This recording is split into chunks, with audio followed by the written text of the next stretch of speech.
తెలంగాణలో నిర్వహిస్తున్న భారత్ సమ్మిట్ ఒక చారిత్రాత్మక ఘట్టమని డిప్యూటీ సీఎం భట్టి విక్రమార్క అన్నారు. అహింస, సత్యం, సామాజిక న్యాయమైన కాంగ్రెస్ మూల సిద్ధాంతాల స్ఫూర్తితో భారత్ సమ్మిట్ నిర్వహిస్తున్నామన్నారు. రాష్ట్రంలో జరుగుతున్న అభివృద్ధి, కాంగ్రెస్ సిద్ధాంతాలను ఏ విధంగా ముందుకు తీసుకెళ్తున్నామో వివరించామన్నారు.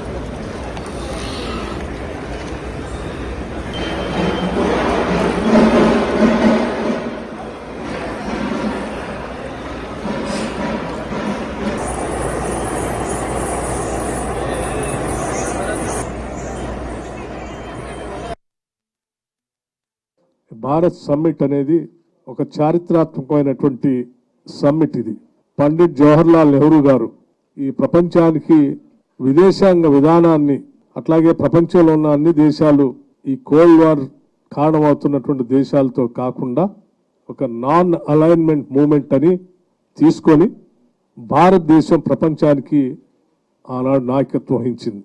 అహింస, నాన్ వైలెన్స్, సత్యం, ట్రూత్, జస్టిస్, సోషల్ జస్టిస్, ఈ మూడు ప్రాథమిక మూల సిద్ధాంతాలతో మరొకసారి శ్రీ మల్లికార్జున్ ఖర్గే గారు, అఖిల భారత కాంగ్రెస్ కమిటీ అధ్యక్షులు, అట్లాగే లోక్సభలో ప్రతిపక్ష నాయకులు శ్రీ రాహుల్ గాంధీ గారు, ఆనాటి నెహ్రూ గారి స్ఫూర్తితో మరొకసారి ప్రపంచానికి ఎప్పుడు సమస్యలు ఉత్పన్నమైన కాంగ్రెస్ పార్టీ అతిపెద్ద రాజకీయ పార్టీగా, అతిపెద్ద ప్రజాస్వామ్య దేశంలో ఉన్న రాజకీయ పార్టీగా ఈ ప్రపంచానికి దిశా నిర్దేశం చేసేటువంటి కార్యక్రమానికి నాంది పలికి ఈ భారత్ సమ్మిట్ని కాంగ్రెస్ ప్రభుత్వం, తెలంగాణ రాష్ట్ర ప్రభుత్వం కాంగ్రెస్ మూల సిద్ధాంతాలని ఆలోచన బేస్గా చేసుకొని ఈ భారత్ సమ్మిట్ని ఏర్పాటు చేయడం జరిగింది.